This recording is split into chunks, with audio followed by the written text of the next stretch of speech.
ঠিক আছে, আসসালামু আলাইকুম। ওয়ালাইকুম আসসালাম স্যার। সাউন্ড ক্লিয়ার আছে? সবকিছু ক্লিয়ার আছে? Very good. ঠিক আছে, তাহলে সব যদি ক্লিয়ার থেকে থাকে তাহলে আমরা আমাদের আজকের আলোচনা শুরু করে দিই। ঠিক আছে, ওকে।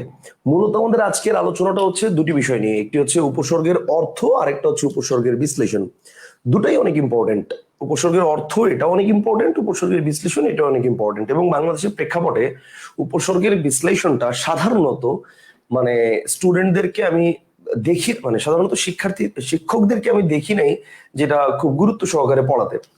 তো সাধারণত শিক্ষার্থীরা যে এই ক্ষেত্রে এটা যেটা করে সেটা হচ্ছে ঠাডা মুখস্থ করে নেয়। এবং টিচাররাও এটা বলে স্টুডেন্টদেরকে যে তোমরা এটা মুখস্থ করে নাও। সাচ এজ, আমি আপনাকে একটা উদাহরণ দিই। আমি যদি বলি যে সমভিব্যাহার, সমভিব্যাহার এই শব্দে কয়টি উপসর্গ রয়েছে, ধরেন আমি একটা প্রশ্ন করলাম, তো স্টুডেন্টদেরকে দেখি বা টিচারদেরকে দেখি এটা ডিরেক্টলি বলে এরকম ভাবে বলতে যে এটার মধ্যে 4টা উপসর্গ আছে, ঠাডা মুখস্থ করে নাও। তো এখন প্রশ্ন হচ্ছে এরকম কত শব্দ আছে আর কয়টা শব্দ আপনি মুখস্থ করবেন? যেমন মনে করেন সমভিব্যাহার, এই শব্দটা ঢাকা বিশ্ববিদ্যালয়ে এখন পর্যন্ত 4বার আসছে, এই জন্য না হয় এটা আপনার মুখস্থ হয়ে গেছে। কিন্তু এটা না দিয়ে যদি দেয় অত্যাবশ্যক, যদি দেয় অত্যাবশ্যক, তাহলে এটার মধ্যে কয়টা উপসর্গ আছে? যদি বলে প্র উপাচার্য, যদি বলে প্র উপাচার্য, ঠিক আছে, তাহলে এটার মধ্যে কয়টা উপসর্গ আছে? সেই জন্য আমরা অ্যাকচুয়ালি এইটা মুখস্থ করব না যে একটা শব্দের মধ্যে কয়টা উপসর্গ আছে, আমরা এটা বের করার চেষ্টা করব। এবং এটা বের করার জন্য একটা চমৎকার টেকনিক আছে। এই টেকনিকটা আমি খুব মজা করে পড়াই স্টুডেন্টদেরকে। যদি আপনার মাথায় একবার টেকনিকটা ঢুকে তাহলে বাংলা ডিকশনারির এমন কোনো শব্দ নাই যেই শব্দ আপনি বিশ্লেষণ করতে পারবেন না।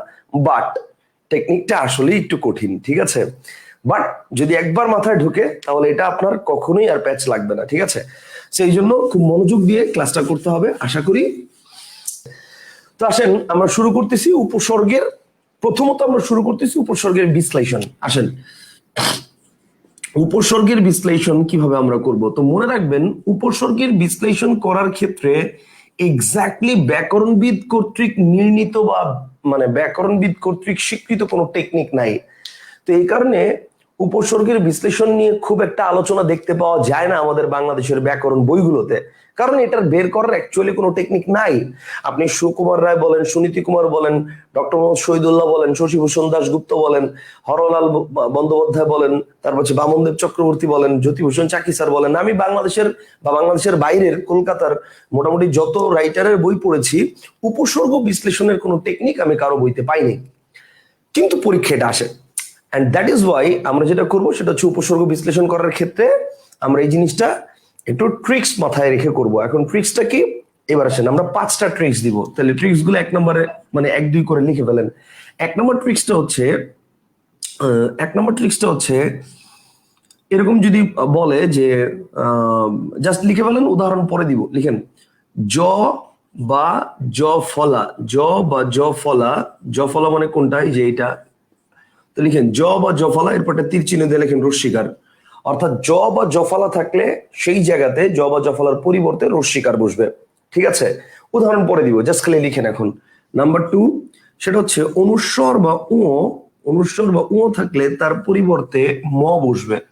অনুস্বর বা উ থাকলে তার পরিবর্তে ম বসবে, ম বসবে। নাম্বার 3, দন্তন্য যুক্ত ব্যঞ্জনে, দন্তন্য যুক্ত ব্যঞ্জনে, দন্তন্য যুক্ত ব্যঞ্জনে প্রথম দন্তন্য, দন্তন্য এর পরিবর্তে ম বসবে, ঠিক আছে? দন্তন্য যুক্ত ব্যঞ্জনে প্রথম দন্তন্য পরিবর্তে কি বসবে? ম বসবে। অর্থাৎ ধরেন ব্যাপারটা এরকম আছে যে সন্তাপ, ধরেন এরকম আছে, তাহলে এই যে নটা আছে এই নয়ের পরিবর্তে আমরা কি বসাবো? ম বসাবো। বা মনে করেন 2টা ন যদি থাকে তাহলে প্রথম নয়ের পরিবর্তে কি বসাবো? ম বসাবো। এখন আপনার প্রশ্ন থাকতে পারে, ভাই তাহলে দ্বিতীয় নয়ের কি হবে? এটা নিয়ে আপনার টেনশন করার দরকার নেই, দ্বিতীয় ন অটোমেটিক বসে যাবে, ঠিক আছে?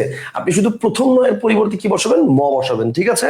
তাহলে এবার খেয়াল করেন আমরা কি বলছি। আমরা বলছি যে দন্তন্য যুক্ত ব্যঞ্জনে প্রথম দন্তনের পরিবর্তে ম বসাবো। নাম্বার 3, নাম্বার 4 আসেন। নাম্বার 4 হচ্ছে বফলা থাকলে, কি থাকলে? বফলা। বফলা মানে কি? মনে করেন কোন একটা বর্ণ, এটা কোন একটা বর্ণের নিচে এরকম ব আছে, তার মানে এটাকে বলা হয় বফলা। তো বফলা যদি থাকে তাহলে সেক্ষেত্রে কি বসবে? সেটার পরিবর্তে রস্যকার বসবে, ঠিক আছে? এই 4টা, এটা খুবই সিম্পল, বাট কঠিন হচ্ছে 5 নাম্বারটা। তো 5 নাম্বারটা কি একটু বলি। 5 নাম্বারটা হচ্ছে জাস্ট খালি লিখেন, কিচ্ছু বুঝবেন না, পরে বুঝাবো। খালি লিখেন সিঙ্গেল লেটার থাকলে, সিঙ্গেল লেটার থাকলে সিঙ্গেল লেটার থাকলে এরপর আমি বলবো, আপনারা খালি লিখবেন, ঠিক আছে? সিঙ্গেল লেটার থাকলে তার পূর্বে নীলিন বর্ণ, সিঙ্গেল লেটার থাকলে তার পূর্বে নীলিন বর্ণ, সিঙ্গেল লেটার থাকলে তার পূর্বে নীলিন বর্ণ, সিঙ্গেল লেটার থাকলে তার পূর্বে নীলিন বর্ণ, সিঙ্গেল লেটার থাকলে তার পূর্বে নীলিন বর্ণ স্বরেও বসিয়ে উপসর্গ তৈরি করতে হবে। স্বরেও বসিয়ে উপসর্গ তৈরি করতে হবে। উপসর্গ তৈরি করতে হবে। সিঙ্গেল লেটার থাকলে তার পূর্বে নীলিন বর্ণ স্বরেও বসিয়ে উপসর্গ তৈরি করতে হবে। তবে নীলিন বর্ণ বসানোর পূর্বে লক্ষ্য করতে হবে যে নীলিন বর্ণ বসানোর পূর্বে, তবে নীলিন বর্ণ বসানোর পূর্বে লক্ষ্য করতে হবে যে, লক্ষ্য করতে হবে যে যেখানে নীলিন বর্ণ বসবে, যেখানে নীলিন বর্ণ বসবে, নীলিন বর্ণ বসবে তার আগের উপসর্গের শেষে, তার আগের উপসর্গের শেষে, আগের উপসর্গের শেষে স্বরেয় উচ্চারিত হয়েছে কিনা, স্বরেয় উচ্চারিত হচ্ছে কিনা, হচ্ছে কি না, স্বরে উচ্চারিত হচ্ছে কিনা লিখে ফেলেন। লিখেন, পরে আমি বোঝাচ্ছি। লেখা হলে একটা এসএমএস দিবেন, ওকে বা ডান লিখে একটা এসএমএস দিবেন, তারপর আমি বাকিটা আলোচনা করবো আবার, ঠিক আছে? লিখে ফেলেন আগে। তো দেখেন আমরা কি বলছি, আমরা বলছি সিঙ্গেল লেটার থাকলে তার পূর্বে নীলিন বর্ণ স্বরে বসিয়ে উপসর্গ তৈরি করতে হবে। তবে নীলিন বর্ণ বসানোর পূর্বে লক্ষ্য করতে হবে যে যেখানে নীলিন বর্ণ বসবে তার আগের উপসর্গের শেষে স্বরে উচ্চারিত হচ্ছে কি না। এখন লিখেন যদি স্বরে উচ্চারিত না হয়, লেখা শেষে নেই, লিখেন যদি স্বরে উচ্চারিত না হয়, স্বরেয় উচ্চারিত, যদি স্বরেয় উচ্চারিত না হয় তাহলে নীলিন বর্ণ বসানো যাবে। তাহলে নীলিন বর্ণ বসানো যাবে, নীলিন বর্ণ বসানো যাবে।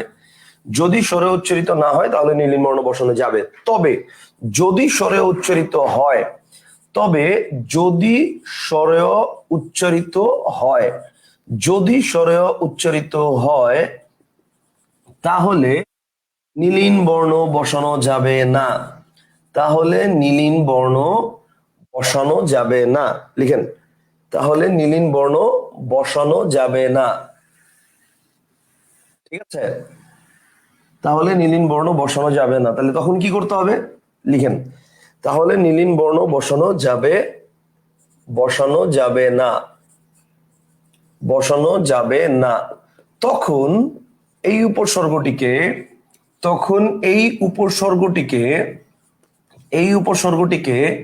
আগের উপসর্গের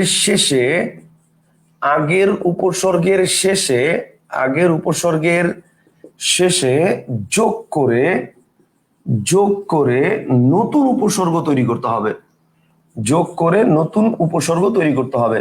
প্রথম মাথায় ঢুকবে না, খুবই কঠিন মনে হবে, বাট জিনিসটা খুব সিম্পল যদি একবার মাথায় ঢুকাতে পারেন, ঠিক আছে? সো আগে লিখেন, যোগ করে নতুন উপসর্গ তৈরি করতে হবে। আমি বুঝাই দিচ্ছি, উদাহরণ দিয়ে বুঝাই দিচ্ছি, তৈরি করতে হবে, ঠিক আছে? সো পড়ে লিখে ফেলেন, এখন পড়ে লিখে ফেলেন। তাহলে এতক্ষণ আমরা এইটা পুরোটা আলোচনা করছি, এইবার আমরা উদাহরণ নিয়ে আলোচনা করব। এতক্ষণ আমরা নিয়মগুলো নিয়ে আলোচনা করছি, এবার আমরা উদাহরণ নিয়ে আলোচনা করব, ঠিক আছে? Very good. এবার আসেন আমরা একটু উদাহরণ নিয়ে আলোচনা করি। লিখবেন না, আমি যেটা বলি শুধু দেখবেন, লিখবেন না, ঠিক আছে? যখন লিখতে বলবো তখন লিখবেন। উপসর্গ বের করার ক্ষেত্রে বা উপসর্গ বের করার প্রশ্নের ক্ষেত্রে সাধারণত শিক্ষার্থীরা যে ভুলটা করে থাকে, আমি আগে সেই ভুলটার কথা একটু বলি। দেখেন, ধরেন আপনাকে বলা হলো যে দরদালান শব্দের দর কোন উপসর্গ, ধরেন আপনাকে বলা হলো যে দরদালান শব্দের দর কোন উপসর্গ। তো আপনি খুব সিম্পলি এটা বলতেছেন যে দরদালান শব্দের দরটা হচ্ছে ফার্সি, কারণ ফার্সি উপসর্গের মধ্যে আপনি এটা পড়ছেন যে নিম ফি বে দরকার বদনা কম বর্ব, তাহলে দর এটা পড়ছেন কোথায়? ফার্সির মধ্যে। তাহলে দরদালান শব্দের উপসর্গ কয়টা? একটা, এবং সেটা কি? সেটা হচ্ছে ফার্সি। যদি বলি যে কারখানা শব্দের কার কোন উপসর্গ, তো এটাও কিন্তু আপনি সহজেই বলতে পারবেন কারখানা শব্দের কার এটাও ফার্সি, কারণ নিম ফি বে দর কার বদনা কম বর্ব, কার এটাও ফার্সি, ফার্সির মধ্যে আপনি পড়েছেন। এখন তাহলে দরদালান শব্দের দর ফার্সি, কারখানা শব্দের কার ফার্সি, এই দুইটা যখন আপনার ক্লিয়ার হবে, এখন যদি প্রশ্ন করি যে দরকার এই শব্দের মধ্যে কয়টা উপসর্গ আছে, প্যাচটা এখানেই। মোস্ট অফ দ্য স্টুডেন্ট এই প্রশ্নের উত্তর দেয় দুইটা উপসর্গ আছে। দরকার শব্দের মধ্যে কয়টা উপসর্গ আছে? দুইটা, একটা দর একটা কার। আপনাদের মধ্যে অনেকেই এটার উত্তরটা দুইটা চিন্তা করবেন, বাট প্রবলেমটা হচ্ছে দেখেন দরকার এই দুইটার দুইটাকেই আপনি উপসর্গ ধরতে পারবেন না। কেন পারবেন না? কারণ আমরা জানি উপসর্গ বসে কোনো স্বাধীন অর্থবোধক শব্দের পূর্বে, এবং স্বাধীন অর্থবোধক শব্দের পূর্বে বসে সেই আগের স্বাধীন শব্দের অর্থের পরিবর্তন করে। এখন আপনি যদি দর এবং কার দুইটাকেই উপসর্গ ধরেন, তাহলে মেইন ওয়ার্ডটা কোথায়? স্বাধীন অর্থবোধক শব্দটা কোথায়? হাওয়া। That's the point. এবং এই কারণে আপনি কার এর আগের শব্দ উপসর্গ হলেও এই বাক্যে আপনি কারকে উপসর্গ ধরতে পারবেন না। তার মানে দরকার শব্দের মধ্যে উপসর্গ কয়টা? একটা। আমার কথা কি বুঝতে পারছেন? অর্থাৎ আমি যে জিনিসটা বোঝানোর জন্য এত কিছু বোঝালাম সেটা হচ্ছে একটা শব্দ দেখে যখন বলা হবে যে এটার মধ্যে উপসর্গ কয়টা, আপনার প্রধান কাজ উপসর্গ বের করা না, আপনার প্রধান কাজ হবে আগে মেইন ওয়ার্ড বের করা।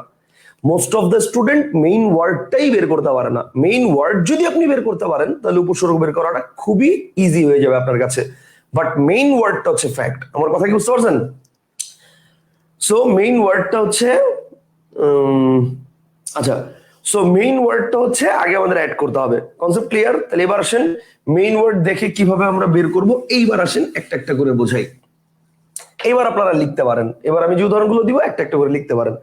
দেখেন আমি প্রথমেই বললাম ব্যাকরণ, ব্যাকরণ। এখন যদি আপনাদেরকে প্রশ্ন করা হয় ব্যাকরণ শব্দটা, ব্যাকরণ শব্দের মধ্যে মানে কি কি উপসর্গ আছে, তো ব্যাকরণ শব্দের মধ্যে কি কি উপসর্গ আছে এটা তো ঠাডা মুখস্থ পারেন আপনারা। বি যোগ আ যোগ ক্রি যোগ অন, এখানে বি আর আ এই দুটো হচ্ছে উপসর্গ। ক্রিটা হচ্ছে কি? ক্রিটা হচ্ছে মূল ধাতু, এই যে বি যোগ আ যোগ ক্রি যোগ অন, এটা তো ঠাডা মুখস্থ করে ফেলছেন তাই না? এর মধ্যে এই ক্রিটা হচ্ছে ধাতু, অনটা হচ্ছে প্রত্যয়, আর এই বি আর আ এই দুটো হচ্ছে উপসর্গ। ঠিক আছে, এখন কথা হচ্ছে ভাই আমরা এভাবে শিখতে চাই না, মুখস্থ শিখতে চাই না, আমরা জিনিসটা বুঝে বুঝে করতে চাই। ঠিক আছে, তাহলে এখন বুঝে বুঝে যদি করি তাহলে এবার চিন্তা করেন তো আমি প্রথমে কি উপসর্গ বের করবো নাকি প্রথমে মেইন ওয়ার্ড বের করবো? আমি প্রথমে বের করবো মেইন ওয়ার্ড। এখন উপসর্গ থাকে সামনে, তাহলে মেইন ওয়ার্ড থাকবে কোথায়? পেছনে, শেষে। তাহলে পেছন থেকে একটা একটা করে ওয়ার্ড নিয়ে মানে বর্ণ নিয়ে আমি অর্থ করার চেষ্টা করি। দেখেন প্রথমে নিলাম মূর্ধন্য, বলেন মূর্ধন্য কোনো অর্থ হয়? হয় না। আচ্ছা আমি নিলাম রণ, রণ কোনো অর্থ হয়? হ্যাঁ হয়। রণ মানে কি? রণ মানে যুদ্ধ। তার মানে দাগায়ের না আগেই দেখেন, তাহলে রণ মানে যুদ্ধ, তার মানে আমার মেইন ওয়ার্ড পেয়ে গেলাম রণ। তাহলে উপসর্গ কোনটুক? এইটুক, রাইট? এখন দেখেন বাংলা উপসর্গ আপনি শিখেছেন 21টা, তৎসম 20টা, ফার্সি 10টা, আরবি 4+2 মোট 6টা, ইংরেজি 4টা, উর্দু বা হিন্দি 1টা। মোট কয়টা উপসর্গ আছে? মোট 62টা উপসর্গ শিখছেন আপনি। দেখেন 21 আর 20 41 আর 10 51 আর 6 57 আর 4 61 আর 1 62। এই 62টা উপসর্গের কোনটার মধ্যে কি লাস্টে ক আছে? চিন্তা করে দেখেন তো।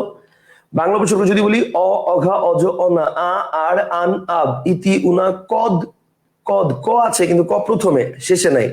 ইতি, উনা, কদ, কু, নি, পাতি, বি, ভর, রাম, স, সা, সু, হা, ক নাই। তৎসম উপসর্গ প্র, পরা, অপসম, নি, অনু, অব, নির, দূর, বি, অধি, সু, উৎ, পরি, প্রতি, অতি, অভি, অপি, উপ, আ নাই। ফার্সি উপসর্গ 10টা, নিম, ফি, বে, দর, কার, কার ক আছে কিন্তু আগে প্রথমে আছে। কার, বদ, না, কম, বর, বো নাই। ইংরেজি কয়টা? 4টা, হেড, সাপ, ফুল, হাফ। আরবি 4টা প্লাস 2টা 6টা, আম, খাস, লা, গর, বা, যে, খ এর নাই। উর্দু বা হিন্দি 1টা, হর। মানে এমন কোন উপসর্গ নেই যে লাস্টে ক আছে। তাহলে প্রশ্ন হচ্ছে ক কি কি উপসর্গ বলা যাবে? যাবে না।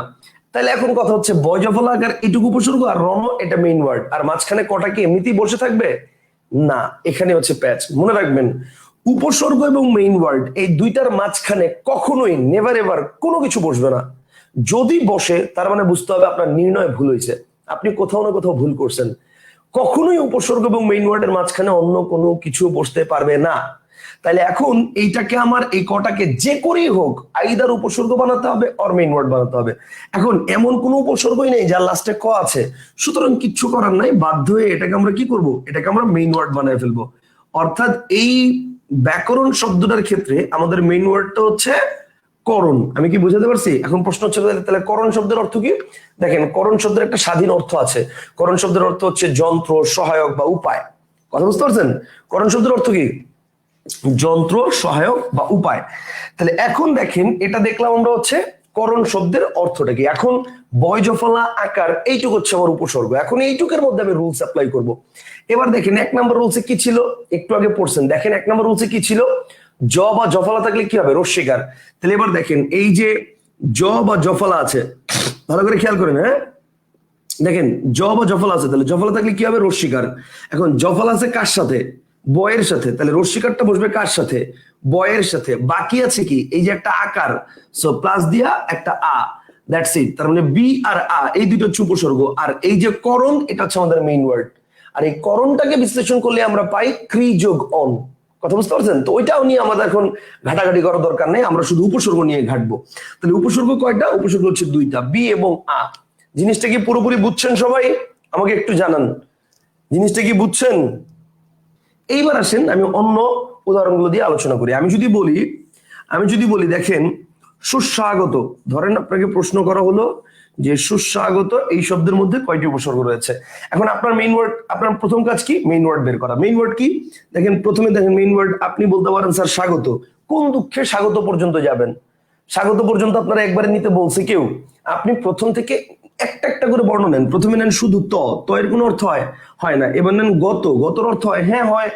তো গত যেহেতু অর্থ হয়, তাহলে আমি তো স্বাগত পর্যন্ত যাব না।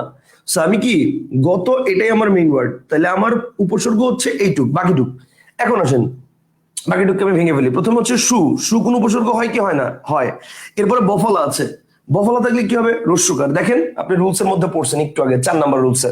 তাহলে বফলা থাকলে কি হবে, রস্যকার। এখন বফলা আছে কার সাথে, দন্তস্বয়ের সাথে, তাহলে রস্যকারটা বসবে কার সাথে, দন্তস্বয়ের সাথে। বাকি আছে কি আকার, সো বাকি বসাই দিবেন আকার, শেষ। তার মানে কি সু আ, 3টা উপসর্গ আছে। এই শব্দের মধ্যে কয়টা উপসর্গ, 3টা উপসর্গ আছে, দ্যাটস ইট, ভেরি সিম্পল। আমার কথা কি বুঝতে পারছেন? আরো উদাহরণ দেখায় আসেন। যদি বলি অপ্রতিবিধান, যদি বলি অপ্রতিবিধান, প্রতিবিধান বিশাল একটা ওয়ার্ড। অপ্রতিবিধান শব্দে কয়টা উপসর্গ আছে? এখন প্রতিবিধান এই শব্দে কয়টা উপসর্গ আছে? দেখেন আমার প্রথম কাজটা কি, আমার প্রথম কাজ হচ্ছে মানে ধান। প্রথম কাজটা কি বলেন? প্রথম কাজ হচ্ছে ধান, মানে মূল শব্দ। প্রথম শব্দটা কি, মূল শব্দ হচ্ছে ধান। তাহলে এইটুকু হচ্ছে উপসর্গ।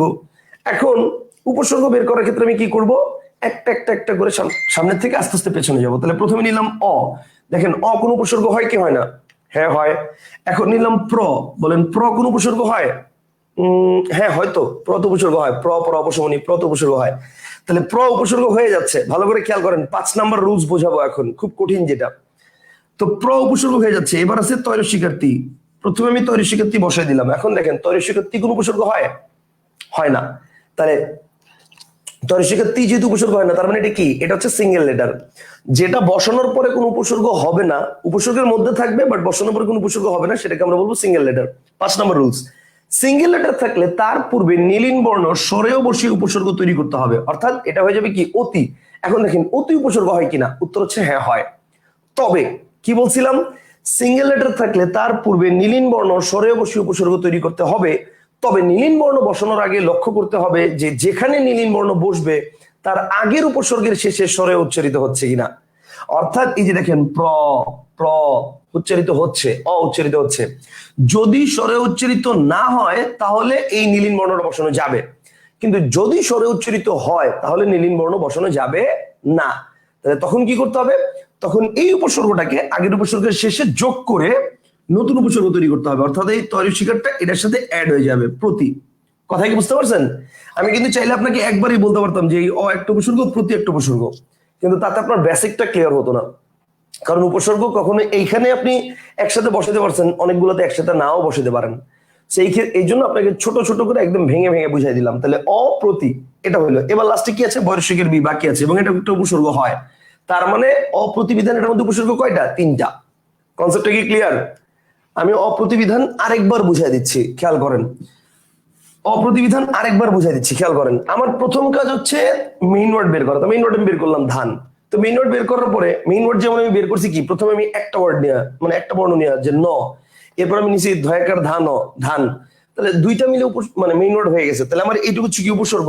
এখন মেইন ওয়ার্ড যেমন একটা একটা করে নিছি, বর্ণ উপসর্গ একটা একটা করে নিব। তো প্রথমে নিলাম অ, বলেন অ কোন উপসর্গ হয়? হ্যাঁ হয়। এবার নিলাম এটাও হয়। এবার নিলাম তৈর শিক্ষার্থী, তৈর শিক্ষার্থী কোন উপসর্গ হয়? উত্তর হচ্ছে না, হয় না। তাহলে এটা সিঙ্গেল লেটার। সিঙ্গেল লেটার থাকলে কি বসবে? তার আগে নীলিন বর্ণ স্বরে বসবে। তাহলে হয়ে যায় অতি, অতি উপসর্গ হয়। তবে নীলিন বর্ণ বসানোর আগে লক্ষ্য করতে হবে যে যেখানে নীলিন বর্ণ বসাবো তার আগের উপসর্গের শেষে স্বরে উচ্চারিত হচ্ছে কিনা। যদি স্বরে উচ্চারিত না হয় তাহলে নীলিন বর্ণ বসানো যাবে, কিন্তু যদি স্বরে উচ্চারিত হয় তাহলে নীলিন বর্ণ বসানো যাবে না। তখন কি করতে হবে? তখন এই উপসর্গটাকে আগের উপসর্গের শেষে যোগ করে দিতে হবে। অর্থাৎ এটা তো বসানো যাবে না, তাহলে আমার এটাকে উপসর্গ তো বানাইতে হবে কোনো না কোনো ভাবে। সেটা কিভাবে বানাবো? এই তৈরশিকেরটাকে আমি আগের উপসর্গের শেষে যোগ করে দিই, তাহলে উপসর্গ হয়ে যাবে। এই যে এখানে যোগ করে দিই, তাহলে হয়ে যাবে প্রতি। আর বাকি আছে বৈরশিকের বি, বসে দিলাম বৈরশিকের বি, শেষ। কনসেপ্টটা কি পুরোপুরি ক্লিয়ার? বুঝছেন? একটু জানান, তারপর আমি আরো নতুন নতুন উদাহরণ দিয়ে বোঝাচ্ছি। তো খুব ইম্পর্টেন্ট একটা শব্দ, সেটা হচ্ছে সমভিব্যাহার। সমভিব্যাহার। এখন আমি যদি বলি সমভিব্যাহার এই শব্দের মধ্যে উপসর্গ কয়টা আছে, তাহলে আমার মেইন ওয়ার্ড কি হবে? আগে মেইন ওয়ার্ড বের করা, মানে আমার প্রধান কাজ কি হবে? আগে মেইন ওয়ার্ড বের করা। তাহলে প্রথমে নিলাম আমি মানে ধরেন র, তো র এর কোনো অর্থ হয় না। এবার আমি নিলাম হার, হারের অর্থ হয়। তার মানে আমার মেইন ওয়ার্ড পেয়ে গেলাম হার। ওকে, তার মানে মেইন ওয়ার্ড আমার হার, তাহলে উপসর্গ হচ্ছে আমার এইটুক। ঠিক আছে, তাহলে এবার দেখেন প্রথমে আমি নিলাম স, বলেন স উপসর্গ হয় কি হয় না? হয়, কোনো সমস্যা নাই। এবার নিলাম ম, ম উপসর্গ হয় কি হয় না? ম তো কোনো উপসর্গ হয় না। তাহলে ম যেহেতু উপসর্গ হয় না, তাহলে আমি কি করবো? সিঙ্গেল লেটার আছে, তার আগে নীলিন বর্ণ বসাবো। অম, অম কোন উপসর্গ হয়? তাও হয় না। তো এখন কি করব? এখনই মটাকে আমি আগের উপসর্গের শেষে যোগ করে দিব। তো এটা হয়ে গেল কি? সম। এখন উপসর্গ হয়? হ্যাঁ হয়। দেখেন প্র পর অপর সম নি, সম উপসর্গ আছে, তাহলে সম। এরপর আসেন ভৈরসিকের ভি। এখন বলেন ভৈরসিকের ভি কোন উপসর্গ হয়? হয় না। তাহলে সিঙ্গেল লেটার আছে, সিঙ্গেল লেটার থাকলে কি করব? তার আগে নীলিন বর্ণ বসাবো, অর্থাৎ অ বসবে। তাহলে কি হবে? অভি। তাহলে সম অভি দুইটা হয়ে গেল। এবার আসেন বয় জফলা আছে, জফলা থাকলে কি হবে? রস্যিকার। জফলা আছে কার সাথে? বয়ের সাথে। তাহলে রস্যিকারটা বসবে কার সাথে? বয়ের সাথে। বাকি আছে কি? আকার। সো বসায় দেন আকার, দ্যাটস ইট। তার মানে সম অভি বি আ, এই শব্দের মধ্যে 4টা উপসর্গ আছে। অনেক স্টুডেন্ট এটা ঠাডা মুখস্থ করছে, আপনাদের মধ্যেও কেউ এরকম থাকতে পারে যে এটা আগে ঠাডা মুখস্থ করছেন, বাট এখন জিনিসটা দেখেন আপনি বুঝে গেছেন। বুঝছেন কিনা আমাকে একটু জানান। প্রথমে আমি বলছি অসাংবিধানিক, এটা বোঝাচ্ছি। এখন একটু চিন্তা করে, মানে এটা আসলে একটার সাথে একটা তথ্য রিলেটেড। আপনি যখন সব বিষয় মানে সব টপিক যখন ভালো করে পড়া হয়ে যাবে তখন এই প্রবলেমও সলভ হয়ে যাবে। মনে রাখবেন অসাংবিধানিক, এই ইক প্রত্যয়ের জন্য আপনার এটা প্যাচ লেগে যাবে। ইক প্রত্যয়টার জন্য, ইক হচ্ছে একটা প্রত্যয়, এবং ইক প্রত্যয় যুক্ত হলে কি হয়? আদিস্বর বৃদ্ধি পায়। এটার মূল শব্দটা কিন্তু ছিল সংবিধান, কথাটা বুঝছেন?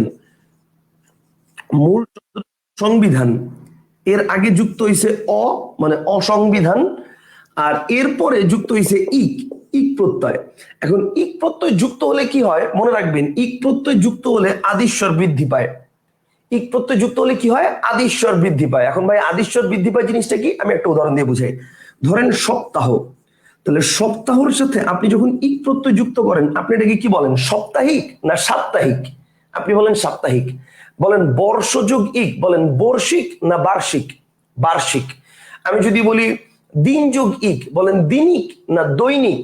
দৈনিক। ভূগোল যোগ ইক, বলেন ভূগোলিক না ভৌগোলিক? ভৌগোলিক। বলেন এটা ঔপন্যাসিক। মানে ইক প্রত্যয় যুক্ত হলে কি হবে? আদিস্বর বৃদ্ধি পাবে। তার মানে আমরা দেখতেছি যে এখানে সাংবিধানিক ইক আছে, তো ইকটা বাদ দিয়ে আমরা চিন্তা করব। ইকটা যদি ধরি তাহলে ওটা তো প্রত্যয়, প্রত্যয়ের কারণে আমার শব্দের মধ্যে যে প্রভাবটা পড়েছে সেটা আমি বের করতে পারবো না। তাহলে আমার প্রথমে কি করতে হবে? ইকটা বাদ দিতে হবে। তো ইক যখন বাদ দিব তার মানে এই ওয়ার্ডটা তখন সাংবিধান আসবে না, হবে সংবিধান। কারণ এই ইক প্রত্যয়ের কারণে এই আকারটা এসেছে। ইক প্রত্যয় যদি না থাকতো আমার এই আকারটাও আসতো না। তার মানে এটা বাদ, ঠিক আছে, এটা বাদ। তার মানে আমার মূল শব্দ হচ্ছে এইটা, অসংবিধান, এইটা, ঠিক আছে। এইবার চিন্তা করেন অসংবিধানের মধ্যে আমার মূল ওয়ার্ড কি। প্রথমে আমি নিলাম শুধু ন, তো নয়ের কোনো অর্থ আছে? নাই। এখন আমি নিলাম ধরেন আনো, আনোর কোনো অর্থ আছে? হ্যাঁ আছে। আনো মানে তুমি এটা আমার জন্য আনো, তো আনো মানে একটা অর্থ আছে। কিন্তু আমি যদি বলি ধান, তো ধান শব্দের অর্থটা কি বলেন? ধান শব্দের একটা স্বাধীন অর্থবোধক শব্দ আছে, মানে আনো শব্দের অর্থ আছে, কিন্তু আনোকে আমরা কেন ধরলাম না, আমরা কেন ধান ধরলাম? কারণ আনোকে যদি আমরা মূল ওয়ার্ড ধরি তাহলে উপসর্গের লাস্টে হয়ে যায় ধ, তো এমন কোনো উপসর্গ নেই যে লাস্টে শুধু ধ আছে, ঠিক আছে। তো এই কারণে আমরা কি করলাম, আমরা হচ্ছে ধান পুরোটাকে মেইন ওয়ার্ড বলে ফেললাম। তাহলে মেইন ওয়ার্ড তো হচ্ছে আমার ধান, তাহলে উপসর্গ কোনটুকু? এইটুক। এইবার খালি রুলস অ্যাপ্লাই করে বসায় দেন, দেখেন অ একটা উপসর্গ হয় কি হয় না? হয়। এরপর দন্তস্ব উপসর্গ হয় কি হয় না? হয়। এরপর অনুস্বর আছে, অনুস্বর থাকলে কি হবে? 3 নম্বর রুলস দেখেন, 3 নম্বর না 2 নম্বর রুলস যিনি বলছিলাম, অনুস্বর ম থাকলে কি হবে? ম হবে। তাহলে বসায় দেন ম। এরপরে কি আছে? বৈরসিকের বি আছে, বসায় দেন বৈরসিকের বি। তার মানে অ সম বি, 3টা উপসর্গ আছে। অসাংবিধানিক এটার মধ্যে 3টা উপসর্গ আছে। বলেন বুঝছেন নাকি বুঝেন নাই? বলেন বুঝছেন নাকি বুঝেন নাই? বলেন বুঝছেন নাকি বুঝেন নাই? আমাকে একটু জানান, বুঝছেন নাকি বুঝেন নাই, একটু জানান আমাকে।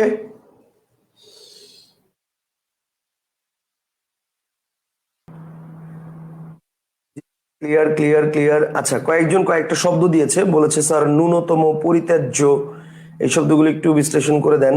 আচ্ছা ওকে, ভেরি গুড। অনুসন্ধান, আচ্ছা ন্যূনতম, অনুসন্ধান, পরিত্যাজ্য, কয়েকটা ওয়ার্ড পেয়েছি আমরা। ন্যূনতম, অনুসন্ধান, অনুসন্ধান, অনুসন্ধান, ন্যূনতম, ন্যূনতম, আরেকটা কি? পরিত্যাজ্য, আরেকটা হচ্ছে পরিত্যাজ্য। ওকে ফাইন, চলেন আমরা বিশ্লেষণ করতে থাকি একটা একটা করে। আমরা প্রথমে তো অসাংবিধানিক এটাকে ভেঙেছি, এটা বিশ্লেষণ করেছি, এই যে এটা, এটা আমার শেষ। এবার আসেন সমানাধিকরণ, এটাকে একটু ভাঙি। সমানাধিকরণ দেখেন, সমানাধিকরণ আমার এটার মেইন ওয়ার্ড কি? আমি যদি সমানাধিকরণের মধ্যে খেয়াল করেন, রন, আমি যদি মেইন ওয়ার্ড নেই রন, তো রনের কোনো অর্থ আছে? হ্যাঁ আছে। কিন্তু ওই যে ক আছে এমন কোন উপসর্গ নাই, সো আমার কি করতে হবে? মেইন ওয়ার্ড হচ্ছে করণ, এইটুক। তার মানে উপসর্গ কোনটুক? আমার এইটুক।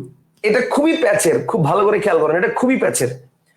এবং পুরো উপসর্গ টপিকের মধ্যে মানে বিশ্লেষণের ক্ষেত্রে এইটাই সবচেয়ে প্যাচের, ভালো করে খেয়াল করে দেখেন।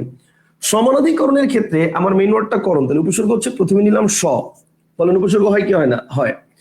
এরপর নিলাম ময়াকার মা, এই যে এটা, তো ময়াকার মা যদি আমি নিই, তো ময়াকার মা কোনো উপসর্গ হয় না। তো আমি যদি সিঙ্গেল লেটার এর আগে অ বসাই, তাহলে হবে অমা, অমা কোনো উপসর্গ হয়? তাও হয় না। তা আমি কি করে ফেলবো এখন?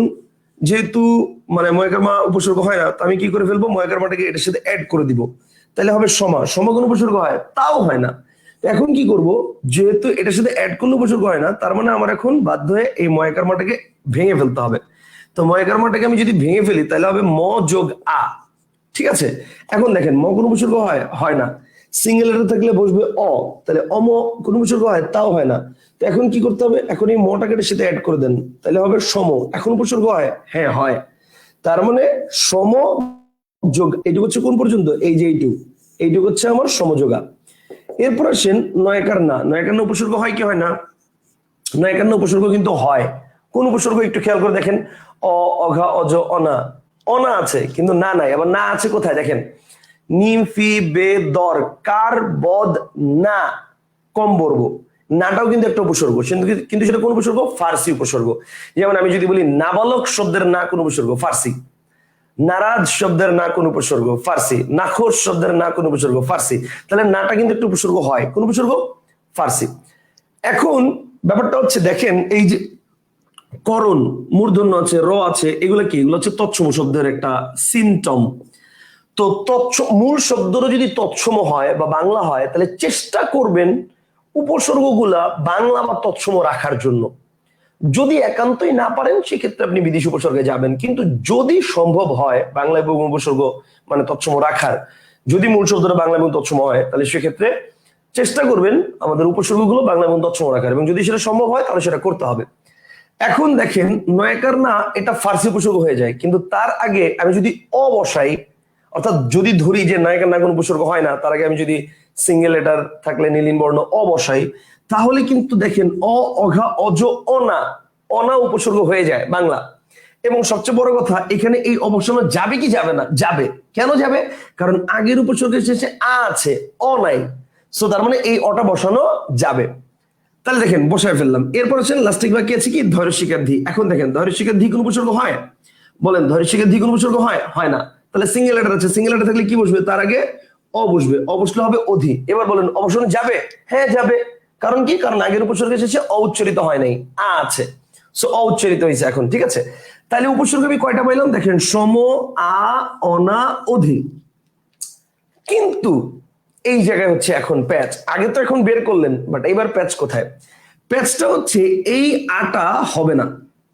এখন কোশ্চেন হচ্ছে ভাই এটা হবে না, কেন হবে না? সো ঘিজিবিজি করে কাটেন না, হিজিবিজি করে কাটবেন না, জাস্ট সুন্দর করে ক্রস দিয়ে কেটে দেন, যাতে আপনার বুঝতে পারেন যে এই আটা আসার কথা ছিল কিন্তু আসবে না। কেন আসবে না? দেখেন সন্ধিতে একটা নিয়ম আছে যে সরেয় বা সরেয়ার পরে যদি আবার সরেয় বা সরেয়া বসে, তাহলে দুটো মিলে আকার হয়।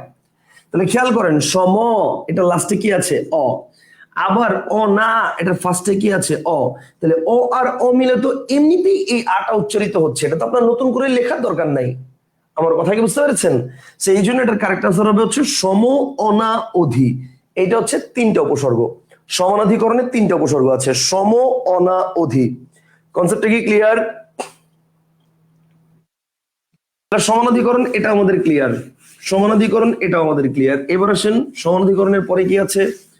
সমানাধিকরণের পরে আছে এখানে দেখেন অপরিণামদর্শী, যে এটা অপরিণামদর্শী, এই দুইটা আমাদের ক্লিয়ার, ঠিক আছে।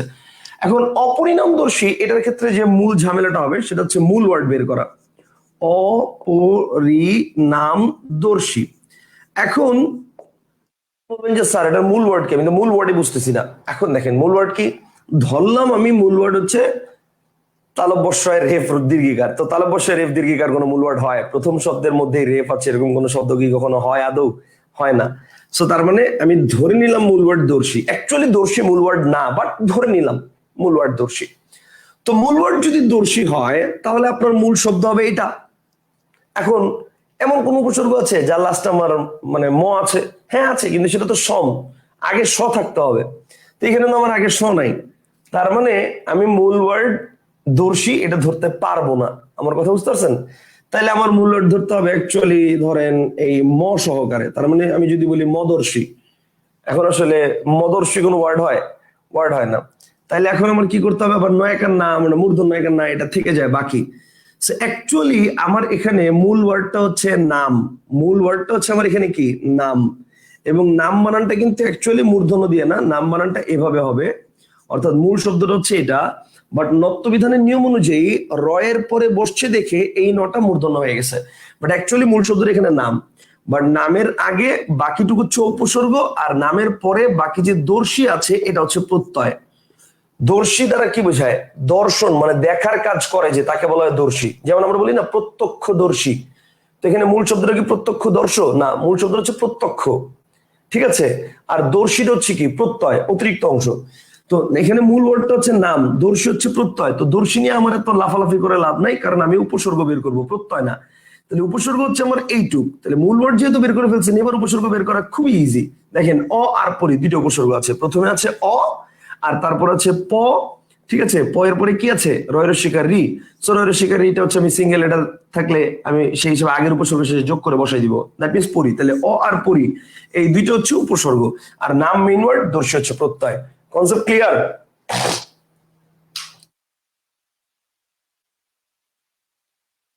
এবার আসেন আমরা পরবর্তী পয়েন্টে যাই, অনুসন্ধান। দেখেন অনুসন্ধান শব্দের মধ্যে মেইন ওয়ার্ড কি বলেন তো দেখি? অনুসন্ধান শব্দের মধ্যে মেইন ওয়ার্ড কি বলেন? অনুসন্ধান শব্দের মধ্যে মেইন ওয়ার্ড কি বলেন? অনুসন্ধান শব্দের মেইন ওয়ার্ড কি? এখন আপনি বলবেন স্যার অনুসন্ধান শব্দের মেইন ওয়ার্ড হচ্ছে সন্ধান। এই তো এই জায়গায় তো ধরা খেয়ে গেছেন। অনুসন্ধান শব্দের মেইন ওয়ার্ড সন্ধান না।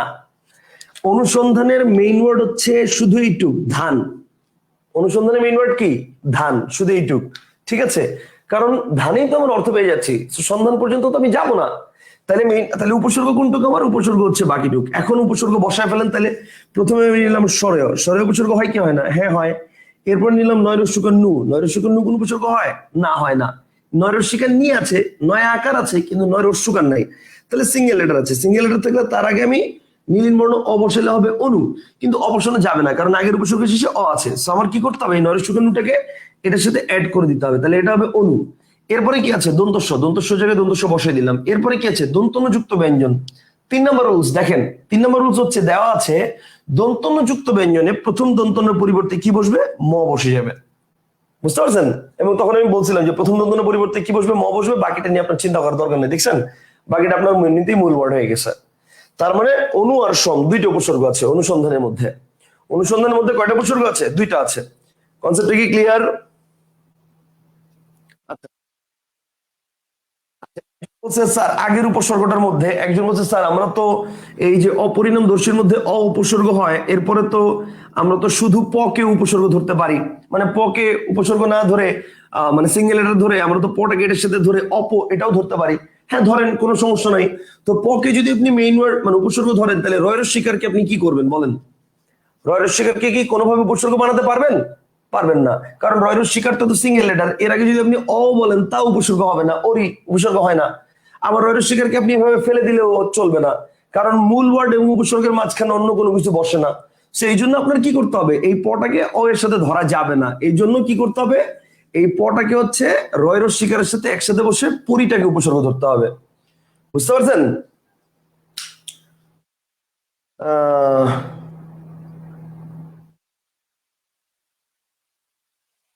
আচ্ছা, কথাটা কি ক্লিয়ার? আশা করি বুঝতে পারছি। তাহলে এইটুক গেল। এবার আসেন ন্যূনতম। এখন দেখেন ন্যূনতম কি, আসেন ন্যূনতম এটাকে ভাঙি আমরা। মূল ওয়ার্ড কি আগে বলেন, এটা বলেন ন্যূনতমর মূল ওয়ার্ড কি? মূল ওয়ার্ডটা হচ্ছে তম, এইটুক। ঠিক আছে, তাহলে এবার দেখেন ন্যূনতম এটাকে যদি আমরা ভাঙি, এটাকে যদি আমরা ভাঙি, তো ন্যূনতমর ক্ষেত্রে মেইন ওয়ার্ড হচ্ছে তম, তাহলে উপসর্গ এইটুক। ঠিক আছে, বাংলা কিন্তু ঠিক না রাখলে আপনার উপসর্গ নির্ণয় কিন্তু ভুল হবে। সো বানানটা ইম্পর্টেন্ট। এই জফলাটা যদি আপনি এখানে না দিয়ে এখানে দেন, তাহলে কিন্তু আপনার কখনোই মিলাতে পারবেন না। তো এখন দেখেন মূল ওয়ার্ড হচ্ছে তম, তাহলে উপসর্গ এইটুক। এখন দেখেন জফলা আছে প্রথমে, তাহলে জফলা থাকলে আমরা কি বসাবো? রস্বীকার। এখন জফলা আছে কার সাথে বলেন? নয়ের সাথে। তাহলে রস্বীকারটা বসবে কার সাথে? নয়ের সাথে। তাইলে ভালো করে বুঝছেন, জফলার জন্য আমি বসে দিলাম রস্বীকার, তাহলে জফলাটাকে আমি মুছে ফেলি। Okay fine. এবার জফলা আছে কার সাথে? নয়ের সাথে, তাহলে রস্বীকারটা বসছে কার সাথে? নয়ের সাথে, তাহলে নয়ের কাজও কমপ্লিট, ন মুছে ফেলি। তাহলে বাকি আছে কি অ্যাকচুয়ালি বলেন তো? দীর্ঘকার বাকি আছে। তাহলে দীর্ঘকারটা আমি এখানে বসাই দিই, এই দীর্ঘকার, আর দীর্ঘকারের সাথে এই নটা যোগ করে দিই, তাহলে এটা হয়ে গেল নি আর উনো, দুইটা উপসর্গ, আর তমটা হচ্ছে মেইন ওয়ার্ড। তাহলে ন্যূনতমর মধ্যে মূল ওয়ার্ড কয়টা? মূল ওয়ার্ড হচ্ছে তম, আর উপসর্গ হচ্ছে নি আর উনো, এই দুইটা। কনসেপ্টটা কি ক্লিয়ার? দূরতিক্রম্য যদি বলি, তাহলে কি হবে? দূরতিক্রম্য, দূরতিক্রম্য। আচ্ছা, তাহলে আমার মূল ওয়ার্ড কি? মূল ওয়ার্ড হচ্ছে আমার ক্রম। ক্রম হচ্ছে মূল ওয়ার্ড। জফরাটা এখানে আমার কি? অতিরিক্ত অংশ, প্রত্যয়। তাহলে মানে পরে আছে, মূল শব্দের পরে যা যুক্ত হবে সেটাই প্রত্যয়, মূল শব্দের আগে যে যুক্ত হবে সেটা হচ্ছে প্রকৃতি মানে উপসর্গ। তাহলে মূল ওয়ার্ডের পরে কি আছে? জাহান নামে যাক, ওটা আমার দেখার বিষয় না। আমার মূল ওয়ার্ডের আগে কি আছে এইটুকু হচ্ছে আমার দেখার বিষয়। তাইলে ক্রম এটা মূল ওয়ার্ড, ক্রম্য জফলা যুক্ত করার কারণে ওটা অতিরিক্ত অংশ, প্রত্যয়। তাহলে এইটুকু হচ্ছে উপসর্গ। এখন দেখেন দৈরস্যকার দু উপসর্গ হয় কি হয় না? হ্যাঁ হয়, মানে দু উপসর্গ হয়। আচ্ছা দাঁড়ান, আহ অ অঘ অজনা আ আর আন আবিনি ইতি উনা কদ কু নিপাতি বিভর রাম শশা সুহা, না নাই তো। প্রপর অপসম নি অনু অবনির দুর্বি। আচ্ছা দূর উপসর্গ হয়, তার মানে র সহ পুরোটাকে আমরা ধরে ফেলছি, দূর উপসর্গ হয়। এরপরে আসেন তরিশিকার তি। এখন তরিশিকার তি তো কোনো উপসর্গ হয় না, তাহলে তরিশিকার তি যদি উপসর্গ হয় না, তাহলে সিঙ্গেল লেটার আছে। সিঙ্গেল লেটার থাকলে তার আগে কি বসবে? অবসবে, দ্যাটস ইট। তার মানে উপসর্গ হচ্ছে দুইটা, দূর আর অতি। কথা বুঝতে পারছেন? দূর আর অতি দুইটা উপসর্গ আছে। ওকে স্যার, নিক প্রত্যয় যুক্ত কিছু শব্দ দেখলে উপকৃত হতো। নিক প্রত্যয় আবার কি? ইক প্রত্যয় হতে পারে, অসংবিধানিক, ওটার মধ্যে নিক আছে, কিন্তু তাই বলে প্রত্যয়টা যে নিক তা না, প্রত্যয়টা হচ্ছে ইক। কথা বুঝতে পারছেন? প্রত্যয়টা হচ্ছে ইক। আচ্ছা যেমন দেখেন, আমি যদি বলি ধরেন আমি বললাম যে দেখেন মূল শব্দটা হচ্ছে আমার প্রত্যহ। প্রত্যহর সাথে আমি যখন ইক যুক্ত করি তখন আমার মূল শব্দটা হয়ে যায় কি? মূল শব্দটা হয়ে যায় প্রাত্যহিক। তখন আমার শব্দটা হয়ে যায় কি? প্রাত্যহিক। তো এখন দেখেন আমি যদি বলি প্রাত্যহিক শব্দের মধ্যে উপসর্গ কয়টা আছে, তো এখন আমি কি করব? ইক প্রত্যয় আছে। ইক প্রত্যয় থাকলে কি করব? আগে ইক প্রত্যয় বাদ দিব, কারণ ইক প্রত্যয়ের প্রভাবে আমার এখানে যে পরিবর্তনটা হয় আদিস্বরে, সেটা যদি আগে আমি বাদ না দিই তাহলে আমি কখনোই বের করতে পারবো না। কথা বুঝতে পারছেন? তাহলে প্রাত্যহিক, এটার ইকটা বাদ দিলে আমার কি হবে? এই প্রাটা হয়ে যাবে প্র, প্রাটা কি হয়ে যাবে? প্র হয়ে যাবে। তাহলে প্র, তারপরে ত, আর হচ্ছে হ, আর এর সাথে ইক প্রত্যয় আমরা যোগ করার কারণে এরকম রেজাল্ট পেয়েছিলাম। তাহলে ইক এটা আগেই বাদ দিলাম, মূল শব্দ আমরা পেয়ে গেলাম প্রত্যহ। এখন প্রত্যয়ের মধ্যে মূল শব্দ কোনটা? মানে প্রত্যয়ের মধ্যে, এই তো গুড, প্রত্যয়ের মধ্যে মূল শব্দ কোনটা? এবার আসেন, প্রত্যয়ের মধ্যে মূল শব্দ কোনটা? আমি যদি শুধু হ কে ধরি মূল শব্দ, তাহলে কি হচ্ছে?